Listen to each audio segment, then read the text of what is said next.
Buenas tardes a todos los amigos del canal. Hace un tiempo atrás hicimos un primer video tratando este tema, que creo que es un tema interesante, el colapso repentino o progresivo en una estructura de edificios. Solamente planteamos conceptos muy básicos. Ahora continuaremos con un segundo video de poca extensión también, ampliando algunos de ellos. Recordando simplemente la definición que da la Sociedad Americana de Ingenieros Civiles hace del 2010, colapso progresivo se define como la propagación de una falla local, inicial, de elemento a elemento, resultando finalmente o eventualmente en el colapso de una estructura completa o gran parte de esta.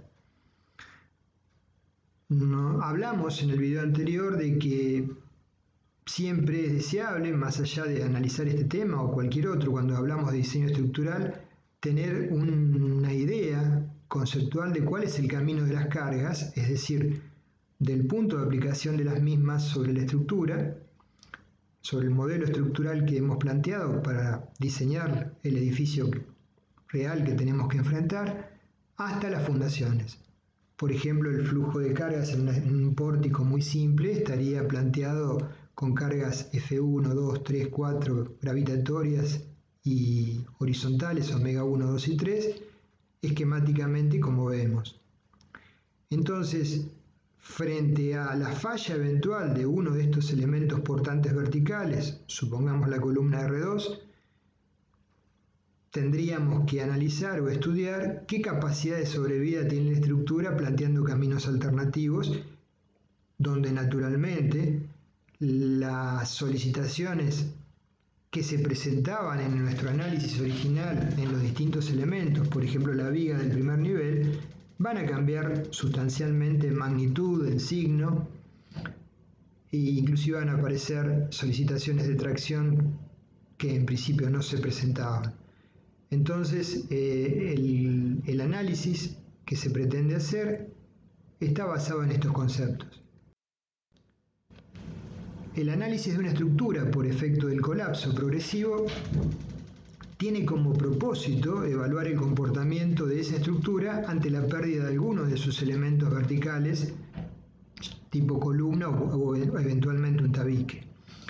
El evento en sí que genera la falla del componente estructural vertical no es relevante en este tipo de estudios porque son situaciones, por un lado, con una baja probabilidad de ocurrencia y desconocemos la naturaleza del evento o el origen del mismo. Lo que sabemos es que este evento ocurrió y produjo como consecuencia la falla local de alguno de los elementos portantes verticales.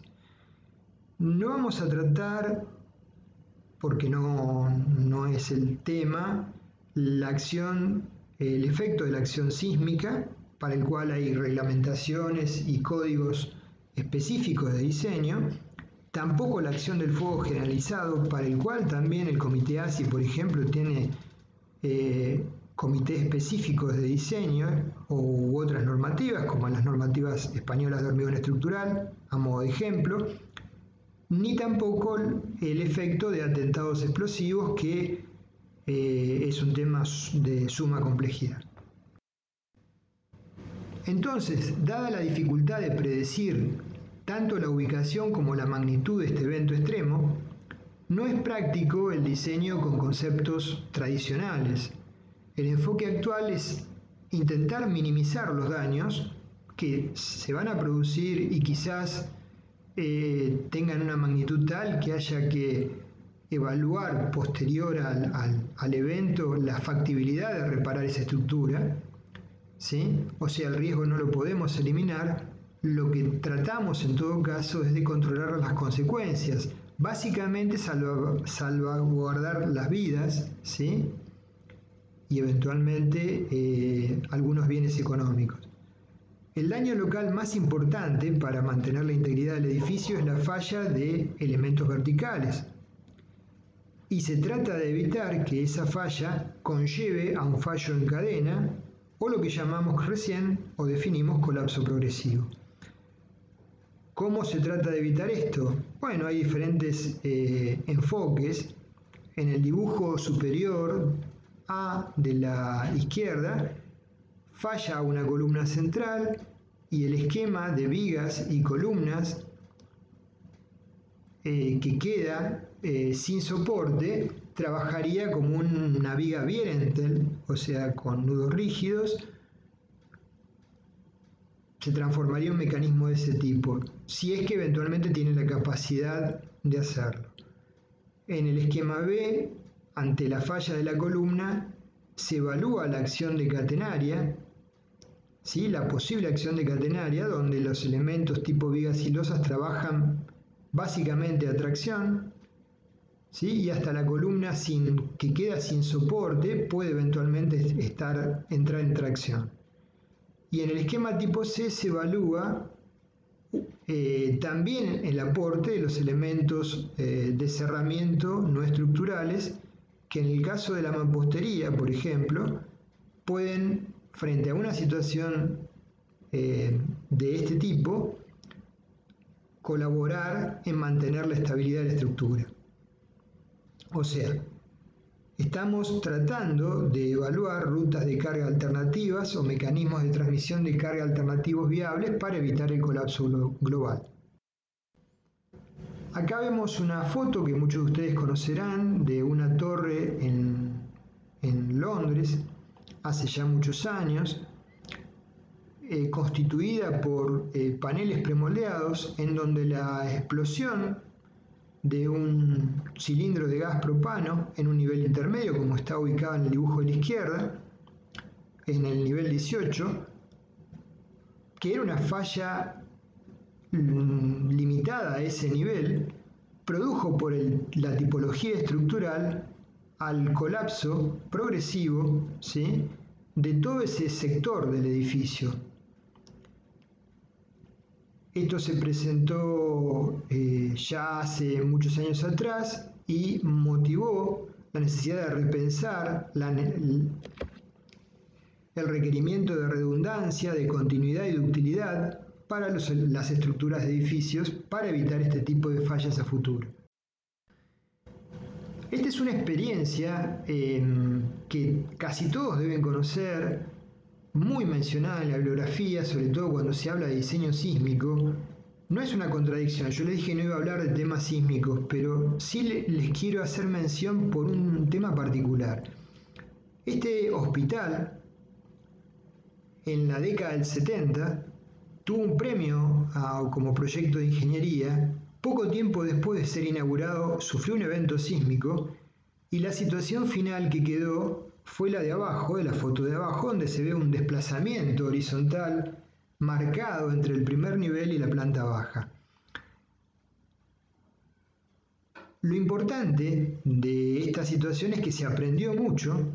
No fue una falla de proyecto, sino del estado de conocimiento de esa época sobre el efecto de la planta libre o el piso flexible.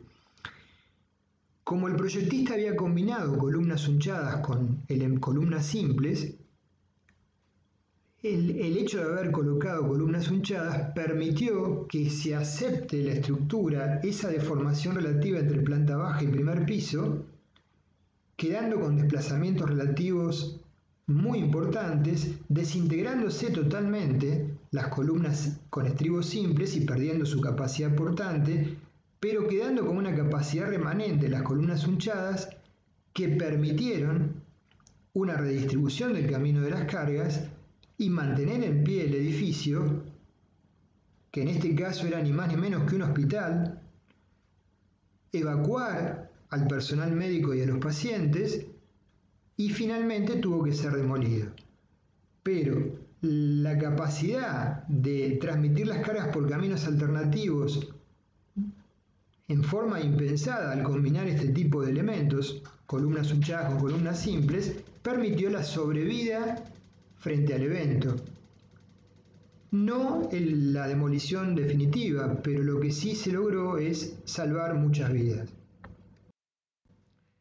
Vamos a plantear un modelo elástico, lineal, de primer orden, considerando secciones en estado 1 de una estructura regular de edificios de creo que 9 plantas, solamente buscando resultados comparativos de incrementos porcentuales de solicitaciones en columnas y vigas aledañas a una columna que falla, que adrede, ¿sí? Hacemos un primer planteo con la estructura completa y luego le eliminamos una columna y vemos cómo son los caminos alternativos de carga para que la estructura pueda adaptarse a esa nueva situación. El edificio que planteamos tiene 5 metros de módulo entre columnas según los ejes X e Y, pero en el eje X plantea 4 columnas por eje y en el eje Y son 5.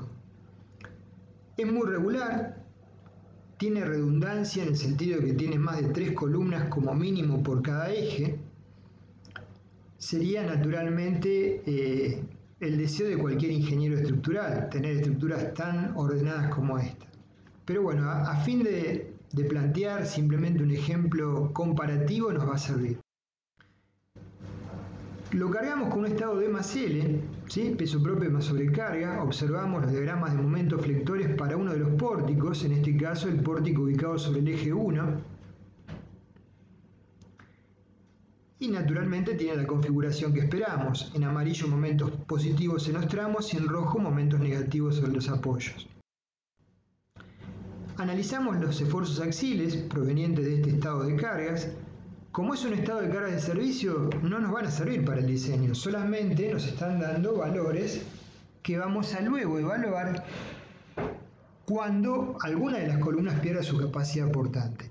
Por ejemplo, la columna ubicada sobre el eje A1 de borde, para esta situación está tomando una carga de 103,8 toneladas y la columna aledaña, B1, está tomando una carga de 179 toneladas. Con respecto a la primera viga de borde, entre A1 y B1, el esfuerzo de corte, que surge de un análisis elástico y lineal, es, habiendo modelado las losas como elementos bidimensionales, es de 4,4 toneladas. Los momentos flectores en esa viga que une las columnas extrema 1 con la B1, el negativo que observábamos en rojo es menos 3,178 tonelámetros y el positivo en el tramo es 2,59 tonelámetros. Ahora, ¿qué pasa si de golpe, por un evento inesperado, perdemos como elemento aportante la columna de planta baja del eje B1? Normalmente perder la capacidad de una columna de planta baja genera un efecto más desfavorable que una columna de los niveles superiores. Por eso tomamos de planta baja y tomamos una columna cercana a la esquina porque es del lado de menor redundancia, porque la afectación es más grave que si tomáramos una columna del lado más extenso. Según el análisis de primer orden, esta sería la deformada, por supuesto que está fuera de escala, pero donde se visualiza que claramente las vigas plantean una deformación muy importante y hasta están entrando en tracción, aún en un análisis de primer orden, derivado de esas deformaciones impuestas. Hagamos un análisis comparativo. La columna A1, que antes tenía 103 toneladas, casi 104, ahora pasa a tener 165, perdón. Y la columna aledaña a B1, que desapareció, la C1, que era simétrica, que tenía 179 toneladas, pasa a tener 241 toneladas.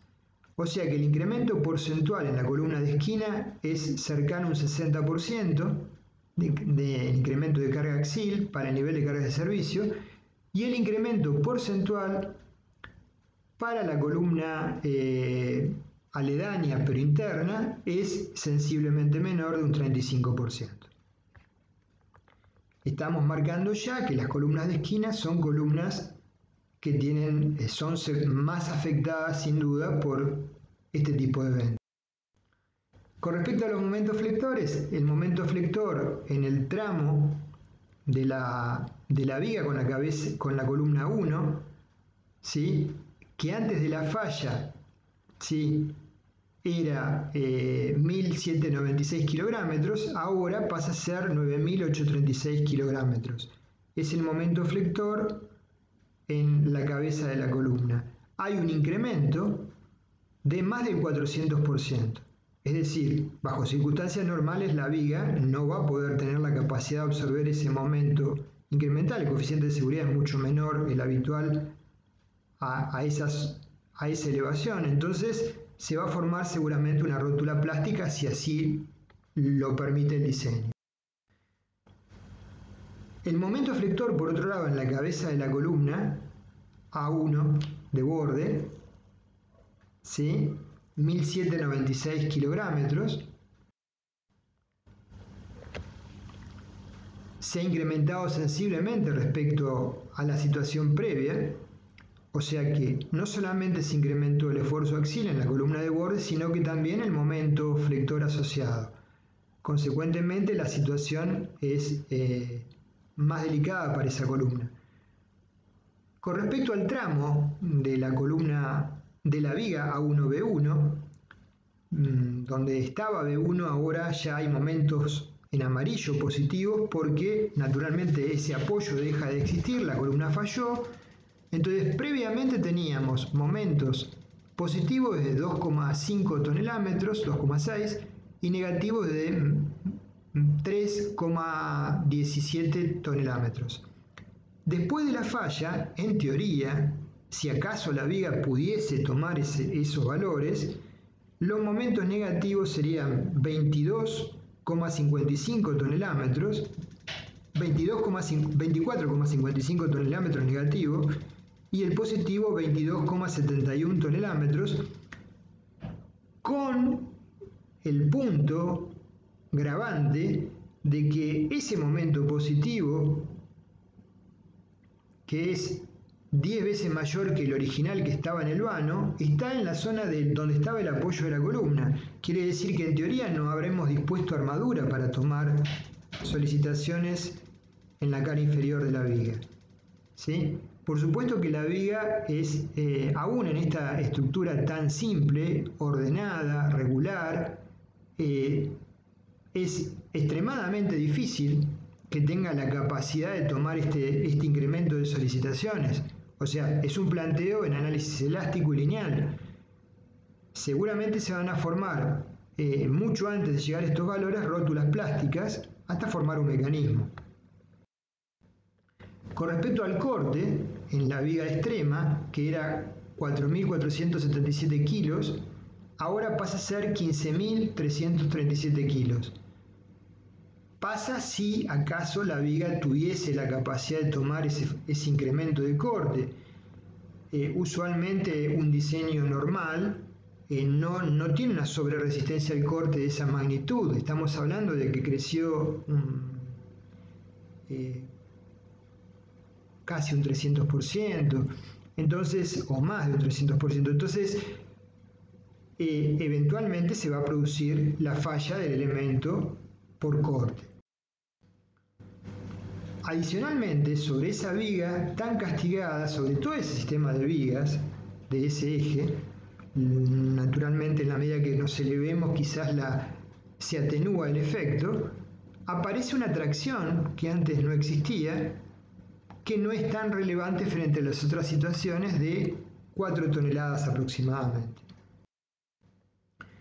Lo que vimos es un planteo realmente muy simplificado, primero sobre una estructura con configuración regular, con ejes resistentes según ambas direcciones. No evaluamos la pérdida de rigidez que se va a generar en los elementos comprometidos, análisis de estado 1, fíjense que todas esas vigas comprometidas y las columnas aledañas no van a estar desde ningún punto de vista en estado 1, ni las solicitaciones adicionales en columnas por efecto de la pérdida de capacidad de la columna aledaña. Solamente mencionamos para la columna de borde A1 el incremento del momento en estado 1. ni tampoco evaluamos el aumento de esbeltez de las columnas por pérdida de rigidez de las mismas, ¿sí? Y por ausencia de restricción de las vigas aledañas, que naturalmente no van a tolerar las solicitaciones que evaluamos, formándose rótulas plásticas por flexión o fallando por corte. Acá vemos unas fotos de un edificio en Colombia con una columna que colapsó por la situación de peso propio en la etapa constructiva, por serias deficiencias, bueno, pero visualmente se grafica eso nada más. Posteriormente ese bloque colapsó. Existe un documento en Estados Unidos para edificios gubernamentales, que ya lo mencioné en el video anterior, denominado Guía de Análisis y Diseño para Resistir Colapso Progresivo, GSA del 2013, que brinda pautas para enfocarnos sobre un diseño tentativo. Esta sería la tapa de ese documento, con una revisión en el 2016, que ustedes podrían eventualmente consultar para tener un enfoque mucho más preciso del tema. Solamente les voy a hacer algunos comentarios del documento. Sería motivo de una serie extensa de videos tratar de desarrollar los conceptos de este documento. El documento de la GSA recomienda iniciar el estudio con un análisis estático y lineal, tal cual lo hemos planteado recién. Y si éste indica que la estructura tiene un comportamiento inelástico importante, entonces proceder a realizar análisis ya no lineales. O sea, el camino sería un análisis estático lineal, si el edificio es regular y no tiene más de 10 niveles, eventualmente un análisis estático no lineal o bien un análisis dinámico no lineal. Para los tres tipos de análisis se debe verificar que el área afectada por la remoción del elemento no genere una extensión desproporcionada del colapso. Si no, hay que recambiar el diseño, modificar el diseño, o si es una estructura existente, naturalmente adoptar recaudos para que eso no ocurra. El concepto anterior se considera cuando se cumple, cuando eliminamos o removemos una columna, que el área afectada para una columna externa de piso que esté directamente adyacente al elemento removido no exceda el 15% del área total. Y para columnas internas, que el área afectada de piso que esté directamente adyacente al elemento removido no supere un 30% del área total. Por supuesto que ante menor cantidad de elementos soportes, menor redundancia estructural va a haber y mayor superficie relativa afectada se va a generar por la falta de uno de ellos. Entonces ya estos supuestos no se van a cumplir. Respecto, como dijimos, de la aplicación del análisis elástico y lineal, el más sencillo que plantea la GSA, se limita a edificios que sean regulares y con 10 pisos o menos. Entonces tenemos como enfoques posibles los métodos llamados indirectos o los métodos directos. Con respecto a los métodos indirectos, intentan buscar o mantener la integridad estructural mediante prescripciones de requisitos mínimos de resistencia, ductilidad y continuidad, y en general esta técnica es solo aplicable a edificaciones pequeñas de uso general, de bajo riesgo, baja amenaza, baja probabilidad de este tipo de eventos, ya que la estructura no es analizada y no hay ninguna garantía real de que las medidas que estamos adoptando funcionen. Como métodos de evaluación tenemos el método de la catenaria o fuerzas de amarre, también denominado así, o el método de la trayectoria de carga alterna. Acá observamos ensayos en escala cercana a la real de un sistema estructural en donde se elimina una columna y se ve las grandes deformaciones que presentan las vigas y losas concurrentes a esa columna trabajando como tipo catenaria, ¿sí?, para el sistema de cargas que se asemeja con un estado de nivel de servicio. Entonces, un enfoque sería la ruta de carga alterna. Según este enfoque, hacemos un modelo espacial de la estructura eliminamos un elemento seleccionado portante vertical a fin de estudiar si existe la posibilidad de vías alternativas de transmisión de cargas sin llegar al colapso global. Puede ser que no existan y que se produzca el colapso global, con lo cual si estamos en la etapa de diseño nos obliga a modificar el diseño. En su versión más simple sería tal cual planteamos el enfoque previo del edificio en estudio, según un modelo en estado 1 con comportamiento lineal y elástico. Podemos considerar eventualmente el aporte de cerramientos portantes o muros no estructurales bajo esta situación crítica en donde lo único que pretendemos es que el edificio no colapse globalmente, ¿sí? No vamos a poder evitar severos daños. Entonces, bajo este método hay ciertas prescripciones que nos dan los documentos de referencia sobre qué criterios tomar para las columnas a remover de a una por vez y evaluar cuál es la respuesta de la estructura, ¿sí? Por ejemplo, centro del lado corto, centro del lado largo o columna de esquina, que suele ser la más crítica, y los niveles de planta baja, nivel inferior al techo o nivel a media altura. Entonces recordemos, la remoción de los elementos se hace de uno a la vez y para cada remoción se hace un análisis independiente de la respuesta de la estructura. También hay criterios para considerar qué columnas internas remover, como los que vemos. Existe este documento, también en Estados Unidos, que especifica criterios de diseño frente al colapso progresivo, UFC 4023 del 2003 originalmente, con una revisión en el 2016. Pueden consultar esta bibliografía, es muy interesante, ¿sí? Y plantea criterios con distinto grado de aproximación y de complejidad para hacer un análisis más realista. Entonces, en este documento se proveen procedimientos de diseño frente al colapso progresivo según dos enfoques con distintos niveles de complejidad. En el primero se consideran las potenciales fuerzas llamadas de amarre, las que tienen que garantizar una adecuada acción de catenaria en la estructura, y en el segundo enfoque se refiere al método de la ruta de carga alternativa llamada LP. Tomé una de las tablas, la tabla 2.1, que categoriza los edificios según el tipo de ocupación en 4 categorías. Y esta tabla, la tabla 2.2, especifica para cada categoría del edificio qué tipo de requisitos se deben cumplir según el documento que estamos hablando.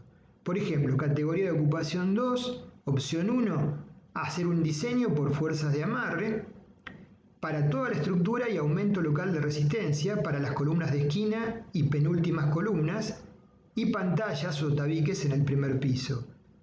La opción 2 de análisis sería una ruta de carga alternativa, como planteamos en el ejemplo de resolución de la estructura, para columnas y pantallas. Con respecto al método indirecto, que es fuerzas de amarre, naturalmente el mismo está destinado y pensado para proveer resistencia, continuidad y ductilidad. Este método mejora ciertas características del sistema estructural mediante fuerzas de tracción que se diseñan incorporando armadura en los elementos que componen la estructura, tales como vigas, losas, columnas y tabiques, pero considerando la existente, es decir, en algunas ocasiones no hace falta adicionar armadura, solo definir algunos detalles de los anclajes, ¿sí? O la continuidad o los empalmes. De tal forma se desarrolla una vía posible de carga alterna. Parte de este refuerzo de armadura, ya lo acabo de mencionar, lo puede proporcionar la ya dispuesta para el cálculo de combinaciones de estados de carga convencionales, ¿sí? Derivadas de cargas gravitatorias, sobrecargas y acciones horizontales. El llamado efecto catenaria es un fenómeno que ocurre cuando las deformaciones en vigas y losas son muy importantes, generando que elementos que trabajaban a flexión y corte pasen a trabajar a tracción. Por ejemplo, en las vigas aledañas de la columna que falló en el ejemplo que vimos, se va a presentar, si es factible por el diseño, este tipo de situaciones, porque el incremento de momentos flectores y esfuerzos de corte no es admisible para una viga diseñada según los parámetros del código ASI, por ejemplo 318 o cualquier otro código de referencia. Entonces, bajo grandes deformaciones, las losas de hormigón armado con una adecuada armadura en cantidad y posición pueden llegar a alcanzar un estado de fluencia por tracción asumiendo la forma de una catenaria. Según este enfoque, podemos calcular las fuerzas con las que se deberían diseñar las losas para que el edificio no colapse, eventualmente adicionando armadura horizontal, vertical y de borde. Entonces acá observamos un esquema básico donde hay dos vanos, había 3 columnas y la columna central falló y la situación bajo esa circunstancia es la deformada en azul, generándose la fuerza H de tracción. En planta eso requeriría un esquema de fuerzas de amarre como en rojo internas y en verde perimetrales, y a su vez hay un esquema de fuerzas de amarre también verticales. Por ejemplo, hay columnas que al fallar la columna del nivel inferior pasan de estar comprimidas a estar traccionadas y por lo tanto tienen que poder tener la capacidad de tomar tracciones. Cuidado con los empalmes si esas columnas fueron diseñadas con empalmes por compresión, porque frente a esa situación van a trabajar como tensores. Entonces, haciendo un planteo, asumiendo una deformación a nivel de la columna que falló del orden de la luz sobre 6, podemos obtener la fuerza de tracción de diseño T como 3 veces omega, la carga de aplicación sobre el nivel, por L, donde L es la longitud que está medida en el dibujo.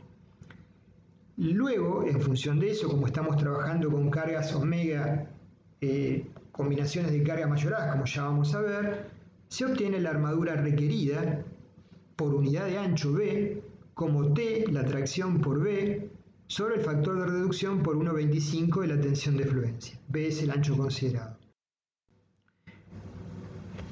Uno tendría que indagar en estos documentos para ver cuáles son las combinaciones de carga. El tema tiene un cierto grado de complejidad, pero una combinación básica de carga sería omega, carga de piso, 1,20 de D más 0,5 de L, donde D sabemos que es la carga de peso propio y L la sobrecarga, y la fuerza FI, la fuerza requerida por unidad de ancho, por ejemplo en kilonewton metro, sería 3 veces omega F por LI, donde LI es la distancia mayor entre centros de columnas, pórticos o muros en la dirección de análisis.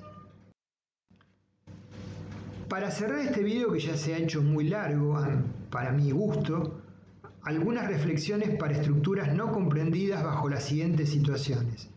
O sea, no vamos a hablar ni mencionar ninguna sugerencia para estructuras sujetas a eventos sísmicos.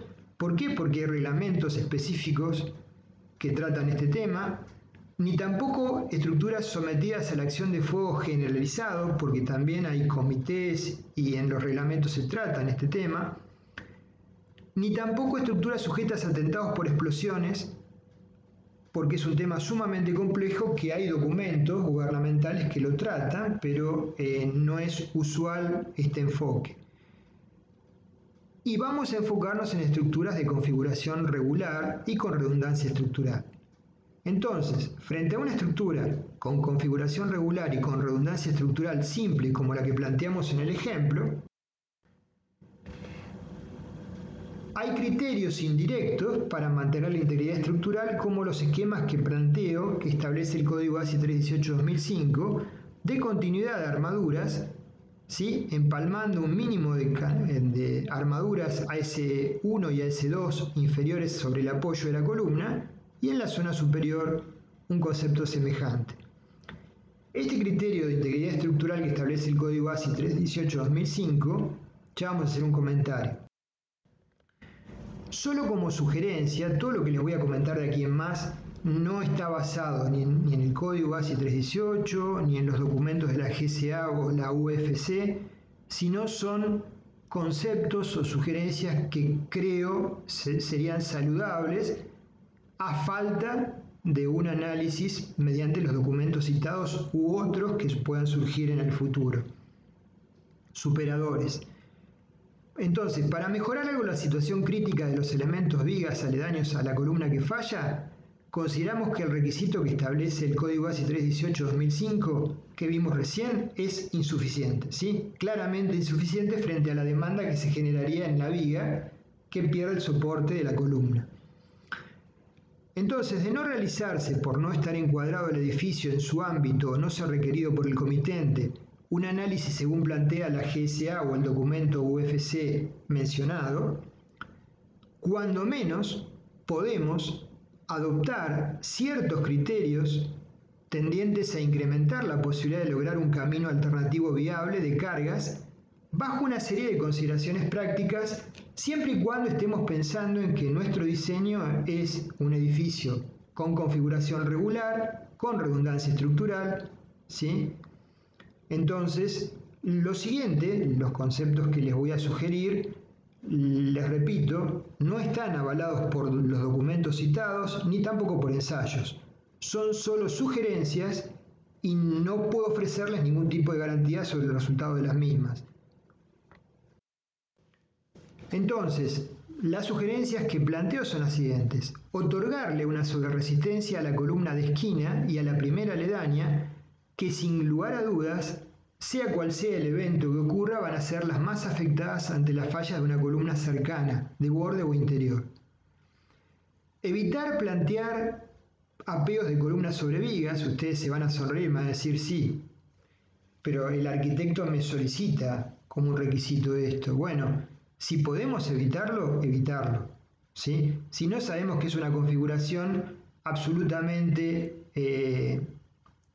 incompatible con la posibilidad de sobrevida ante un colapso progresivo, a menos que hayamos hecho una columna, una gran viga de apeo superior, que no es lo usual, que eventualmente suplante esa viga de apeo inferior que ha fallado. Definir las armaduras de las losas continuas y con anclajes en el perímetro adecuado, ¿sí? Por el fenómeno de fuerzas de amarre. Definir todos los empalmes de columna por tracción. ¿Por qué les digo esto? Porque ante la falla de un nivel inferior, la columna sobre ese nivel puede estar trabajando como un tensor y de esa manera redistribuir las cargas a otros sistemas de vigas y a otras columnas en ambas direcciones, ¿sí? Entonces, pensar a la columna con empalmes por tracción es algo que va a mejorar la posibilidad de generar este tipo de caminos alternativos. Tratar de plantear al menos 4 columnas alineadas según cada dirección principal, concepto de redundancia estructural, y respecto a las vigas aledañas a la columna que falle, la situación es lamentablemente mucho más crítica, como ya lo vimos. Entonces, respecto de estas vigas aledañas a la columna que falle, seguramente se van a formar, si el diseño así lo permite, rótulas plásticas por flexión en el nudo cercano y vano. Asimismo, la capacidad de corte de la viga aledaña se verá muy comprometida y solo como paliativo para mejorar algo la situación, sugiero continuar la armadura inferior bajo apoyo de columna, ¿sí? Y desfasar los empalmes de esa armadura inferior hacia ambos lados, izquierda y derecha, empalmando no más del 50% a ambos lados, ¿sí? De la misma. Hago un dibujo esquemático tratando de acompañar esta idea. Es algo personal, les reitero. No está avalado por normativa ni por ensayo, es algo conceptual. Todos los empalmes en las vigas tendríamos que diseñarlos por tracción, porque eventualmente frente al comportamiento como catenaria, la viga va a colaborar, si acaso puede, como un tensor. Y cubrir, asimismo, al pensar que va a trabajar como un tensor, con cuantía mínima ambas caras superior e inferior de la viga, y eventualmente poner alguna armadura en las caras laterales, porque al trabajar como tensor, la armadura tendría que ser lo más simétricamente posible respecto del baricentro. Finalmente, pensar caminos alternativos en los cuales pueden resultar, si tenemos losas macizas de hormigón armado, vías de transmisión de cargas por tracción de las losas mediante el mecanismo de catenaria. Para eso tenemos que hacer un control de cuantías mínimas de las losas tendrían que tener armadura en ambas caras y definir anclajes adecuados en los extremos. Lo que les he comentado no constituye, lo quiero repetir porque siempre hay gente que interpreta mal las cosas, no constituye un método alternativo de diseño. Son nada más que sugerencias para mejorar el comportamiento frente a un evento de este tipo, que están estas sugerencias pensadas para estructuras regulares, con redundancia estructural, con bajo compromiso, frente a la potencial falla de un único elemento portante vertical, que como es potencial desconocemos cuál puede ser. ¿Sí? Entonces ese es justamente el problema. Si supiéramos qué elemento va a fallar, nos abocaríamos a reforzar la estructura a lo largo en esa zona, ¿sí? Y evitar la falla progresiva. Lo estrictamente correcto sería seguir las normativas o documentos que mencionamos u otros que indique el comitente, en su defecto. Para el diseño de estructuras sometidas a la acción sísmica valen los reglamentos de cada localidad o país, y para la acción del fuego generalizada se puede consultar, por ejemplo, el Comité ASI 216 o la normativa española de hormigón estructural de 2008 u otros documentos como los eurocódigos. Respecto del Comité ASI 216 y lo que dice la normativa española de hormigón estructural, hice un video de estructuras afectadas por el fuego, lo pueden consultar, donde explicito un poquito esto, inclusive con algunos ejemplos. Acompañando la idea que les mencioné recién, arriba falla en el sistema de dos vigas continuas la columna central y la deformación es la que ven, ¿sí? Parece pórtico diseñado para cargas de gravedad. Entonces, naturalmente esa viga no tiene ninguna capacidad de sobrevivir. Abajo, una de las vigas del pórtico que planteamos, con módulos de 5 metros, planteé lo que les mencioné recién, la armadura inferior continua, sin hacer empalmes, ¿sí? En la zona de apoyo de vigas sobre columnas, como es lo habitual, sino desfasándolos hacia izquierda y derecha en ambos casos, ¿sí? Para mejorar la situación de arriba, es decir, para poder generar alguna situación eventual de funcionamiento como catenaria de esa viga. Adicionalmente, colocar estribos cerrados con ganchos a 135 grados y sería factible y deseable incrementar la cuantía de estribos en las zonas de las vigas extremas, ¿sí? Todo esto nos puede ayudar si la estructura tiene configuración regular, redundancia estructural, ¿sí? Pero de ninguna forma nos puede garantizar el colapso progresivo, ¿sí? En todo caso puede mejorar el comportamiento tener en cuenta este tipo de conceptos. Bueno, simplemente pretendía profundizar un poquito más las ideas del otro video. Queda el tema abierto para un futuro video tocando algún concepto pendiente. Gracias por su acompañamiento y atención. Nos vemos.